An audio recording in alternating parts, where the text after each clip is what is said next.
No one is more deserving of the 50th anniversary Geoffrey Beene Fashion Impact Award than my friend and my favorite genius, Alber Elbaz.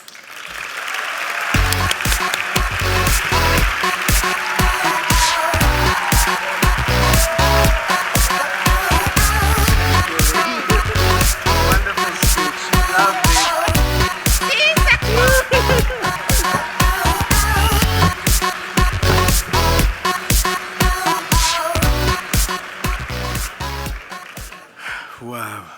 Don't look at the printers. I don't like myself in screens. Look at me, I'm here.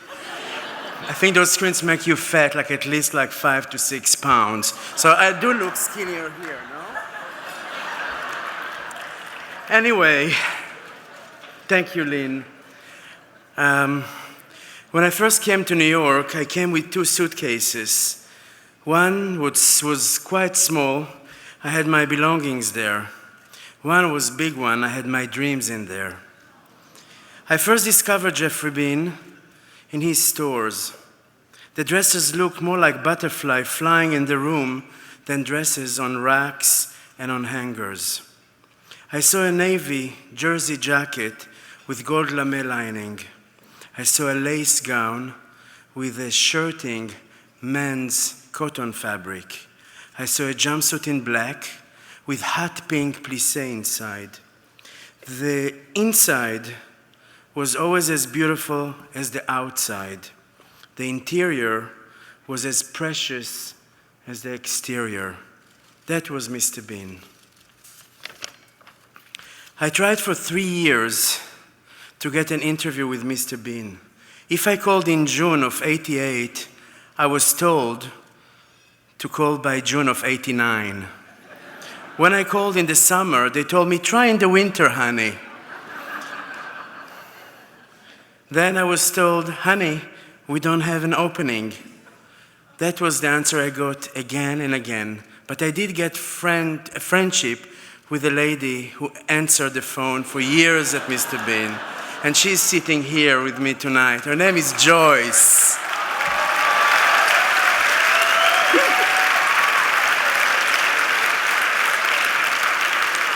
And Mr. Beene was the father, but Joyce was our mother. And that's how much we love her. And she told me, please don't mention my name, but I can't. Sorry, Joyce.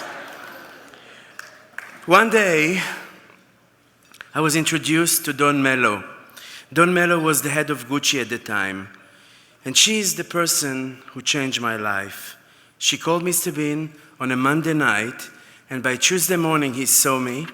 And by Tuesday, before lunch, I was hired. I got the job of my life. That was my dream. That was a dream that came true. That was America, and God bless America.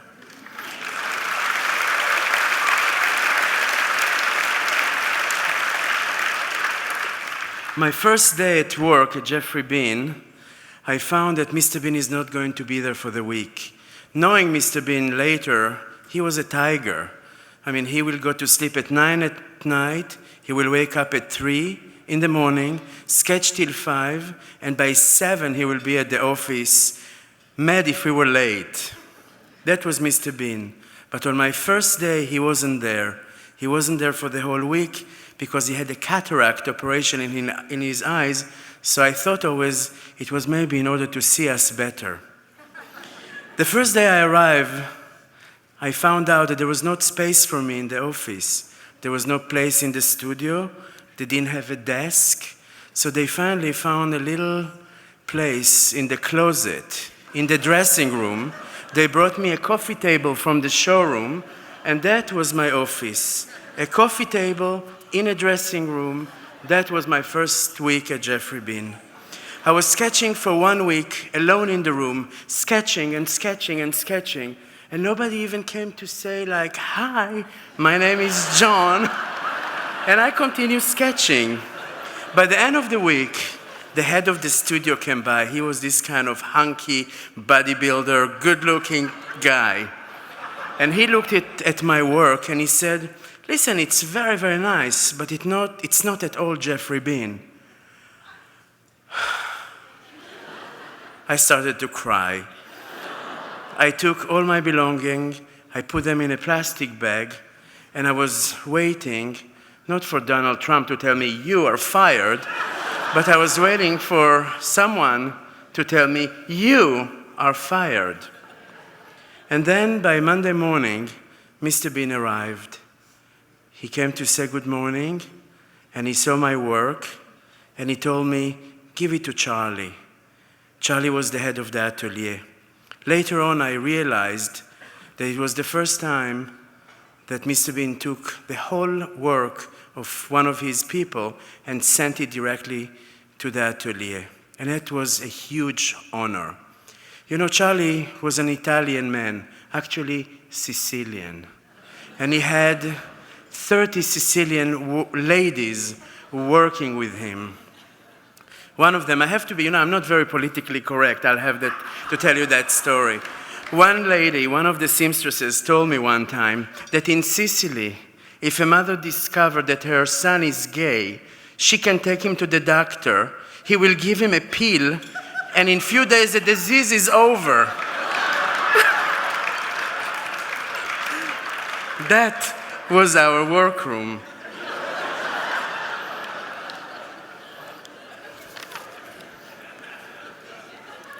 You know, I had a very, very special dialogue with Mr. Beene.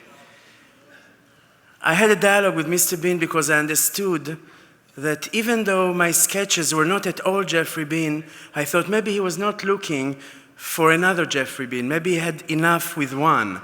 Maybe he had enough with himself. And I understood that he was ready for an open dialogue.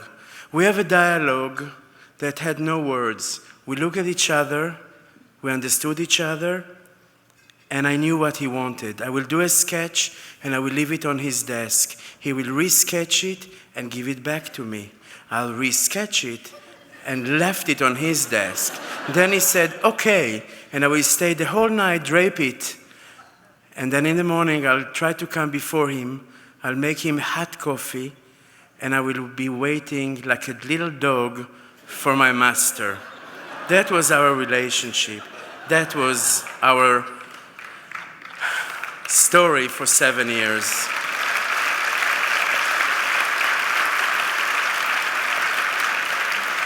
Hold on, I have many more stories before dinner.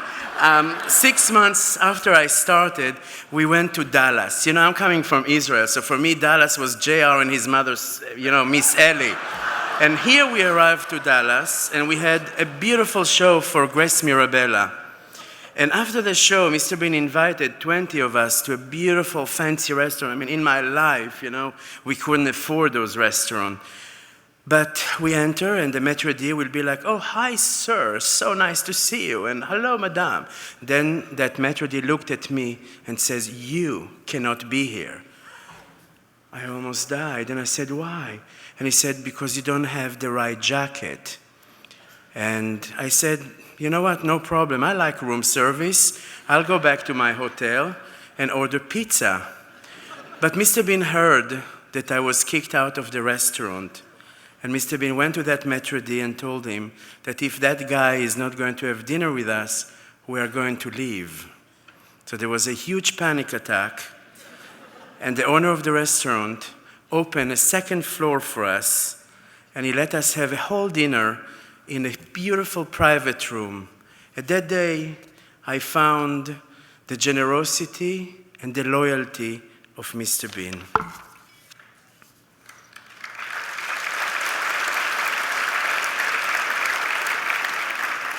One day in a previews for Vogue magazine, it was, I think, my first meeting with Anna Wintour and the whole Vogue editor, and they all got there. I think there were about 18 of them. And I was in the back door dressing the model. And there was that dress that Mr. Beene specifically wanted to show. But that dress, it was not done. There were plenty of problems all over that dress. And there was this Italian model named Christina. And I told her, Christina, be careful with that dress. There is such a problem in the way. So if you go out, put your hand and don't move it under any circumstances. And in an Italian accent, she said, no worry, honey. And she went out. The first thing Mr. Beene told her, what's wrong with your hand? Move your hand. And you know what she said? But he told me there is a problem in the dress right here. I was backstage, and I thought I'm going to die. I mean, I was counting my hours again, and Mr. Beene came backstage and started to laugh because he had a great sense of humor.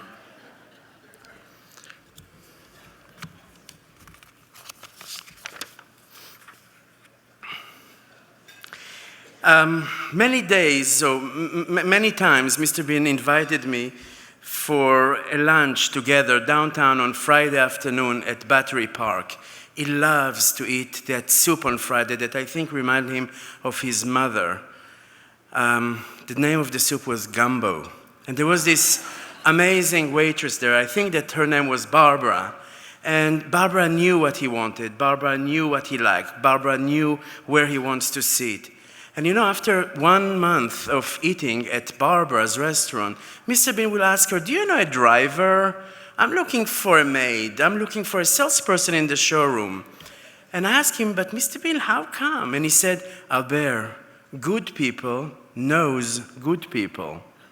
And I thought that that was an amazing lesson for life for me. I remember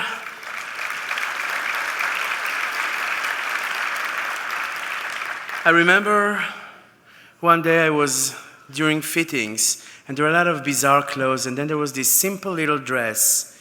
And I told Mr. Beene, wow, that's a cute dress, it's so commercial. And Mr. Beene took me back to his office, and he said, Albert, don't you ever say the word commercial. Say desirable. And Mr. Beene was the man that introduced me to the world of desire, the world of dream, the world of fashion. Geoffrey Beene was not a brand for me. Geoffrey Beene was a house. Geoffrey Beene was my home away from home. Geoffrey Beene was my family. He was my mentor. Mr. Beene taught me all I know, and all I know today, I teach back to my team. When I had to tell Mr. Beene that I'm going to leave because I'm heading for Paris, I was so miserable. I was so sad. And I told him, Mr. Beene, I have to leave. But maybe it's good I'm leaving so you can get a new broom. And he looked at me and said, Albert, but I really love my old broom. And I love him forever for giving me the chance and the love and the opportunity and the confidence that made me believe that I'm not just another one, but he let me always feel how good I am. And that was Mr. Beene. So again, I want to thank you all, and thanks Mr. Tom Hatton, that was the lawyer of Mr. Beene for years and years and years. And Mr. Hatton is the one that took care of him and protected him. And Tom Hatton was also the one that hired Joyce because he knew that she is the DNA of Geoffrey Beene. So thank you, Tom, for hiring Joyce. And as Alina said, that will be my last line. Alina said that I have a weakness for mothers, and it's true. And my mother told me, I think it was a week before she left to the stars, she said that she wished I would be big and small. And I told her, Mom, what do you mean, like fat and skinny? And she said, no. Be big at your work, but be small in your life. So that matches Mr. Beene, and that matches my philosophy. And I always say that success is like a perfume. You can only smell it, but don't you ever drink it. Thank you.